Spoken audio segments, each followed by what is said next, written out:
Viajemos muy atrás en el tiempo, a un mundo de desiertos, de caravanas, un lugar donde hace miles de años arrancó una historia que, acabaría dando forma a gran parte de nuestro mundo. Y todo empieza con una pregunta muy concreta, sobre tres nombres. A ver, hebreo, israelita, judío. Seguro que hemos oído estos términos mil veces, y a menudo los usamos como si fueran sinónimos, ¿verdad? Pero, ¿realmente los son? Pues no exactamente. Cada uno de estos nombres es como una parada, una etapa en un viaje alucinante que vamos a recorrer juntos. Y fíjate, lo más curioso de todo es que esta historia tan enorme, tan trascendental, no empieza con grandes ejércitos ni con reinos imponentes. ¿Qué va? Empieza de la forma más pequeña e íntima que te puedas imaginar, con una sola familia. Venga, pues vamos a abrir el primer capítulo de esta saga. Nos vamos al viaje que lo empezó absolutamente todo. Y el protagonista es un hombre llamado Abraham. Estamos hablando de hace casi 4000 años, ¿eh? Imagina la escena. Un pastor, Abraham, de repente toma una decisión que a ojos de cualquiera desafía toda lógica. Porque la tradición nos cuenta que escuchó una voz, una llamada que le decía: deja tu casa, tu gente, todo lo que conoces y viaja a una tierra nueva. Hay que pararse a pensar en el valor que hace falta para dar un salto de fe así, ¿no? Hacia lo completamente desconocido. Y claro, este viaje sin fin, este movimiento constante, se convirtió en su primera seña de identidad. Piénsalo, no se definían por un lugar, por una tierra que fuera suya, sino por el hecho de estar siempre en camino. Y así, de esta forma, es como nacen los hebreos. Y aquí viene un detalle que a mí me parece fascinante. El nombre no se lo pusieron ellos mismos, fue la gente que los veía pasar que les puso un nombre basado literalmente en lo que hacían. Los llamaron hebreos, que muy probablemente significaba algo así como los que cruzan o los que vienen del otro lado. Un apodo que, les venía como anillo al dedo a un pueblo que se pasaba la vida cruzando ríos y fronteras. Intentemos imaginar cómo era su día a día. Vivían en tiendas de campaña, cuidaban de sus rebaños, siempre de un sitio para otro. Eran un clan, sí, unidos por lazos de sangre y por ese viaje compartido.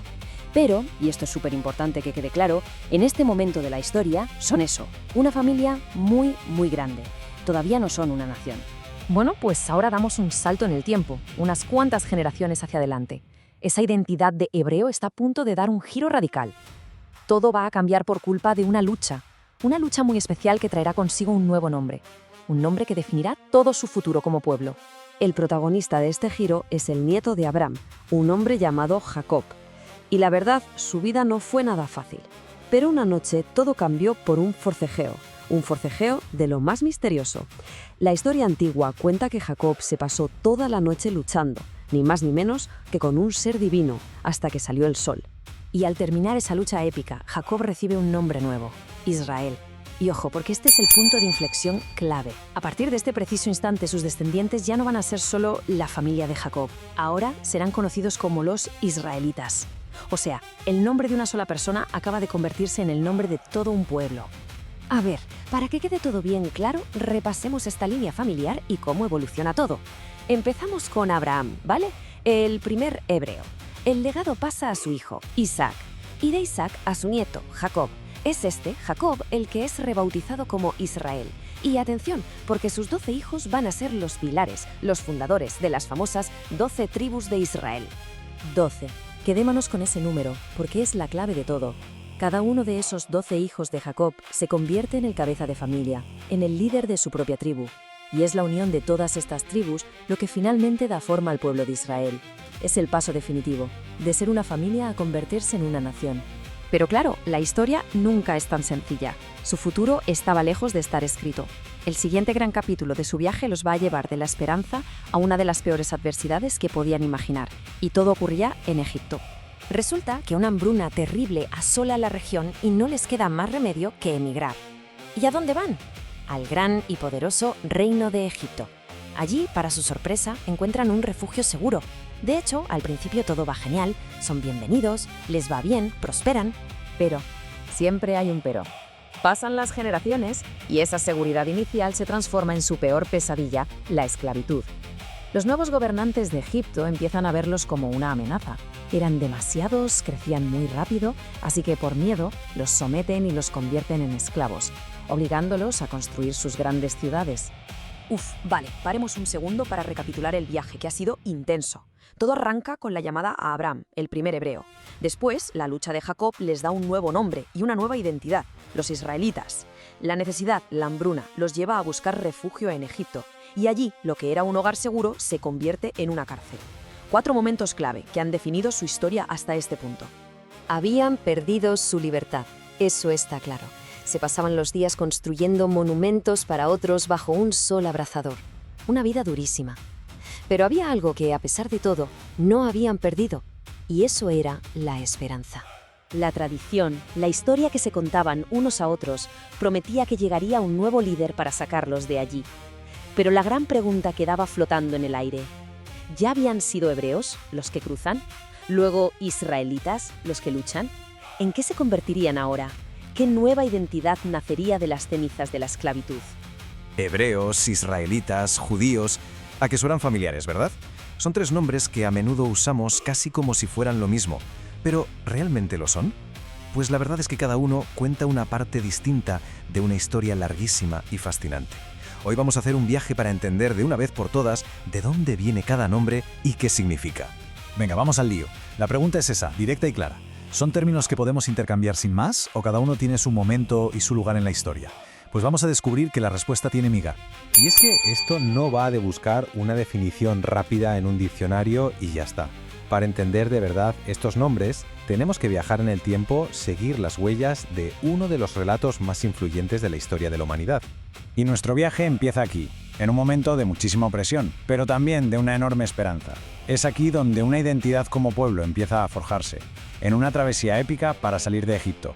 El primer acto de esta historia tiene un protagonista muy claro, Moisés. Según el relato bíblico, fue él quien tuvo el valor de plantarse delante del faraón, nada menos que el hombre más poderoso del mundo en ese momento, y decirle: «Deja marchar a mi pueblo». Casi nada. Y bueno, después de una serie de sucesos realmente dramáticos, consiguieron la libertad. Pero ojo, que esto no era el final feliz, era solo el principio. Salir de Egipto significaba dejar atrás la única vida que habían conocido, para meterse de lleno en un desierto enorme, incierto, con la promesa de libertad como único mapa. A ver, intentemos imaginar la escena. No hablamos de un grupo pequeño, no. Eran miles y miles de personas. Familias enteras, caminando hacia lo desconocido, un éxodo masivo que iba a poner a prueba su fe y su capacidad de resistencia hasta el límite. Y aquí está el clic, el cambio fundamental de esta primera etapa. Su identidad estaba transformándose por completo. Dejaron de ser un conjunto de esclavos para empezar a ser un pueblo en movimiento, un pueblo que estaba forjando su propia identidad como nación. Y esa identidad era la de israelitas. Vale, pues dejamos atrás el desierto y avanzamos en el tiempo. La historia de los israelitas entra en una fase totalmente nueva, la de asentarse en una tierra, construir un reino, y como pasa a menudo en la historia, la de verlo dividirse. Lo que vemos aquí es un ciclo de auge y caída en toda regla. Después de asentarse, vivieron lo que se conoce como una edad de oro, un tiempo de unidad y de muchísima prosperidad bajo reyes legendarios como David y Salomón. Pero esa unidad, por desgracia, no fue para siempre. Con la muerte de Salomón llegó una fractura que lo cambió absolutamente todo. Y esta es la consecuencia directa de esa ruptura. El reino, que antes era uno, se partió en 2. El norte se quedó con el nombre original, Israel. Pero el sur adoptó un nombre nuevo, Judá. 2 reinos, y a partir de aquí, 2 destinos diferentes. Claro, esto es de cajón, ¿no? La gente que vivía en el reino de Judá empezó a ser conocida por el nombre de su tierra, se les llamaba judeanos. Así que aquí vemos cómo nace un término nuevo para identificar a una parte de este pueblo. Y aquí está la conexión que faltaba. Fíjate qué interesante cómo funciona el lenguaje a lo largo de la historia. La palabra judeano no se quedó así, sino que fue evolucionando, cambiando poquito a poco con los siglos hasta convertirse en judío. O sea que el origen de la palabra judío está directamente conectado con aquel reino del sur, el reino de Judá. Muy bien, hemos visto el viaje, el reino, la división. Ahora es el momento de juntar todas las piezas del puzzle. Vamos a ver cómo estos 3 nombres, hebreos, israelitas y judíos, encajan en un único y gran relato. Esta tabla lo resume perfectamente. Hebreo es el término más antiguo de todos, el punto de partida. De hecho, se cree que viene de la palabra ibri, que podría significar el que cruza o el que viene del otro lado. Una descripción perfecta para esos primeros ancestros nómadas. Israelita es la identidad que se forja en el desierto y se consolida en el Reino Unido. y judío el nombre que nace de la división del reino de Judá y que ha llegado hasta nuestros días. 3 nombres, 3 épocas clave de una misma historia. Entonces, la idea clave con la que tenemos que quedarnos es esta. No estamos hablando de 3 pueblos distintos, para nada. Es un mismo pueblo que ha tenido nombres diferentes en distintas etapas de su larguísima historia. Son, por así decirlo, capítulos del mismo libro. Y es que, si vamos más allá de los nombres, de las etiquetas, lo que encontramos es una historia profundamente humana. Es un relato sobre viajes épicos, sobre la lucha constante por la libertad y por mantener una identidad, y sobre todo una historia de una capacidad de supervivencia increíble a lo largo de los siglos. Y que nadie piense que esto es solo una historia antigua que se queda en los libros. ¿Qué va? Los ecos de ese viaje, de esa división y de esa supervivencia han influido y mucho en la cultura, en la religión y hasta en la política mundial que conocemos hoy en día. Y acabamos con esta reflexión, que me parece potentísima. Los reinos suben y caen, las fronteras se mueven, pero las historias que definen a un pueblo, esas historias tan poderosas, tienen la capacidad de perdurar para siempre. Son esas narrativas las que nos conectan con el pasado y sin duda nos ayudan a entender mucho mejor nuestro presente.